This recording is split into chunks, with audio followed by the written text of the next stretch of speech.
Hi everybody, welcome back to the Space Blast. What if I told you that there's a machine so powerful that it can punch a hole through gravity itself? Not a superhero, not magic, not even Iron Man himself. It's a rocket.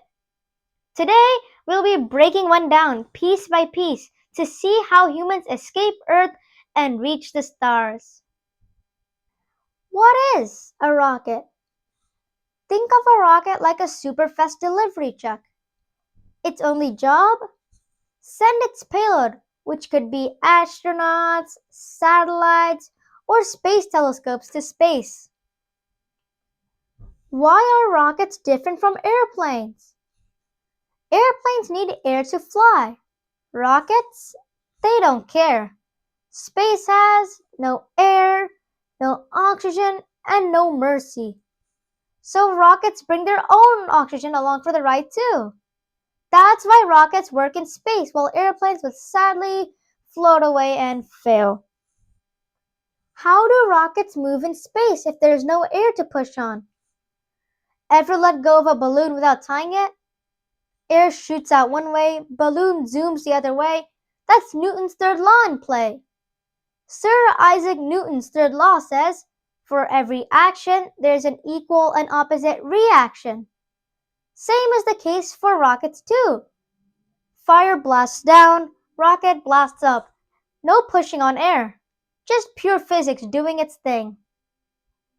Let's build a rocket from the top. At the very top of the rocket, you'll see one of two things depending on the type of rocket and mission. You'll see either the nose cone or the payload fairing. This is the rocket's helmet. It protects the payload from extreme speed and heat upon launch. But once the rocket reaches space, pop. It opens and falls away like a superhero cape because it's not needed anymore. Moving a little bit down, we'll see the payload of the rocket. This is a VIP and it can contain astronauts, satellites, space telescopes, etc. Everything else on the rocket? Just there to give this VIP a lift. Moving down a bit between the upper stage and the payload, we will see the guidance and control systems. Inside are hidden computers and sensors asking, are we straight? Are we too fast? Are we too slow? Are we on course? Etc. Tiny adjustments keep the rocket on course during launch because one wrong move could mean mission over. Moving further down a bit, we will see the main portion of the rocket, also known as the fuel tanks. This is the belly of the rocket. About 90% of a rocket is comprised of fuel tanks. That's like building a car when the gas tanks are bigger than the car itself. Inside the fuel tanks, you will see the fuel, which could be methane, liquid hydrogen, kerosene, etc., and liquid oxygen because fire needs air to burn, even in space.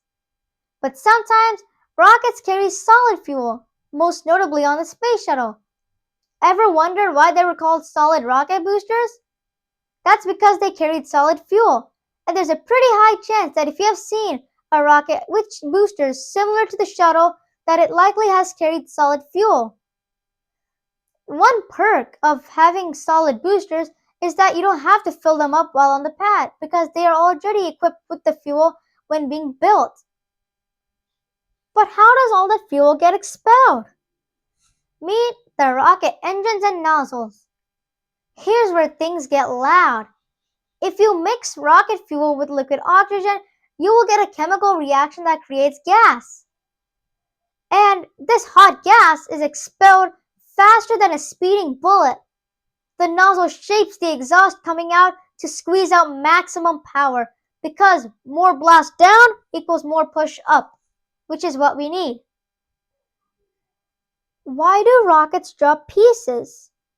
You may have noticed that rockets drop large chunks when launching into space. This is totally normal. Picture this. You're hiking up a trail with tons of empty water bottles. You wouldn't want to keep carrying them, right? Well, same is the case with rockets as well.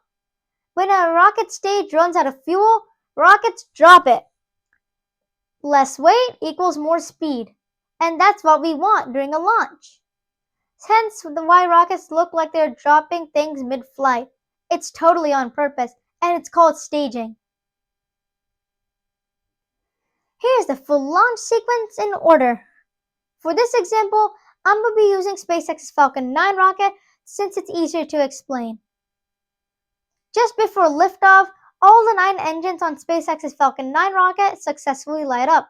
And following that, at liftoff, thrust beats gravity and the rocket is pushed upwards. Following that, the rocket tilts sideways to put itself in orbit, and 2 minutes after launch, both the stages separate. Stage 1 makes its way back to the pad to land on a landing pad or on a drone ship, while Stage 2 makes its way in space. And the payload fairings I was talking about earlier, those things will open up after separation. And 8 minutes after launch, the engine on the second stage cuts off. Here's where things get tricky. If the rocket is already in orbit, the payload will separate from the second stage. But if the payload still needs to go a bit higher, the second stage will relight its engine after a few minutes to send it to its proper orbit or to another planet or wherever it has to go to. And that's your launch timeline. Boom! You have successfully made it to space. Now, let's rewind back to the topic of rocket engines. Not all rocket engines are the same. Take, for example, NASA's RS-25 engine. This thing is like a Swiss watch. Super efficient and super precise.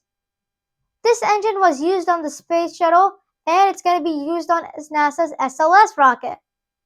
Now, look at SpaceX's Raptor engine. This thing is like a Tesla motor. Powerful, reusable, and built for the future. This engine is going to be used on SpaceX's Starship rocket. Notice anything? Both are completely different designs, yet achieve the same outcome. Send a rocket to the cosmos. But why do rockets matter? Without rockets, we would have no GPS, no space stations, no weather forecasts, no moon missions, not even a dream for Mars. That's why every bolt, every wire, and every tank matters. Because rockets are the foundation for space exploration. So the next time you look up at the night sky and see a rocket launch, remember, you are not looking at a metal tube launching into space. You are looking at physics, engineering, fire, and humanity's future going into space. Thank you so much for joining the Space Flash, but before you leave, please make sure to hit the like and subscribe button and smash that notification bell to receive daily updates on future content that I post. Thank you so much again, and until then, see you among the stars.